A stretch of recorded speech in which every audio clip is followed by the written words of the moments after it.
There used to be great windows on the mountainside, and shafts leading out to the light in the upper reaches of the mines.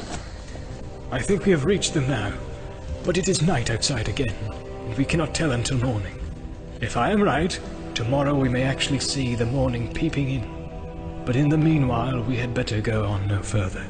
Let us rest if we can. Things have gone well so far, and the greater part of the dark road is over. But we are not through yet, and it is a long way down to the gates that open to the world. The company spent that night in the great cavernous hall, huddled close together in a corner to escape the draught.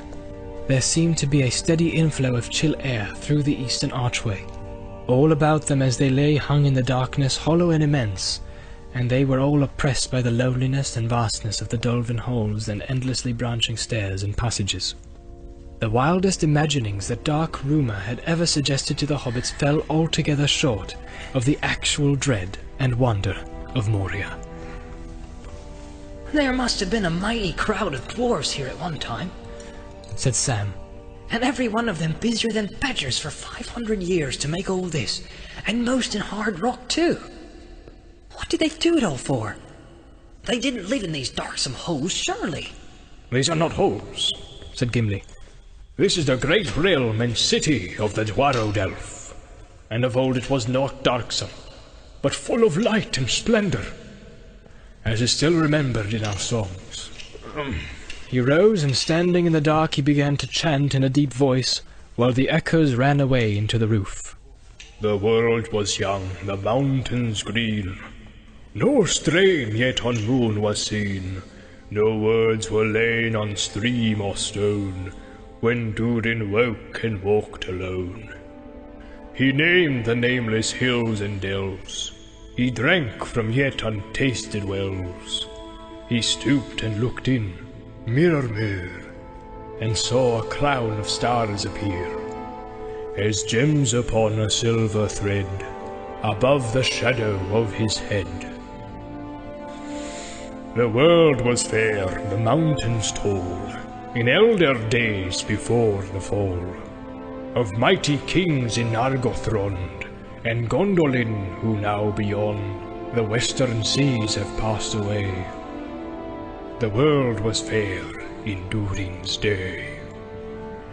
A king he was on carven throne, in many pillared halls of stone, with golden roof and silver floor, and runes of power upon the door. The light of sun and star and moon, in shining lamps of crystal hewn, undimmed by cloud or shade of night, there shone forever fair and bright. Their hammer on the anvil smote, their chisel clove and graver wrote, there forged was blade and bound was hilt, the delver mined, the mason built, there beryl, pearl, and opal pale, and metal wrought like fish's mail. Buckler and corslet, axe and sword, and shining spears were laid in hoard. Unwearied then were Durin's folk, beneath the mountains music woke. The harpers harped, the minstrels sang, and at the gates the trumpets rang. The world is grey, the mountains old, the forge's fire is ashen cold. No sharp is rung, no hammer falls, the darkness dwells in Durin's halls. The shadow lies upon his tomb, in Moria, in Khazad Dûm.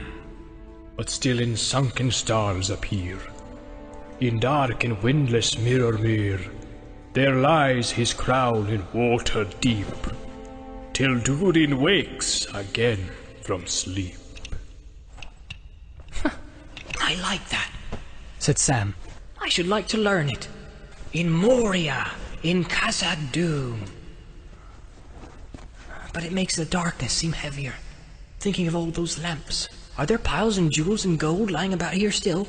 Gimli was silent. Having sung his song, he would say no more.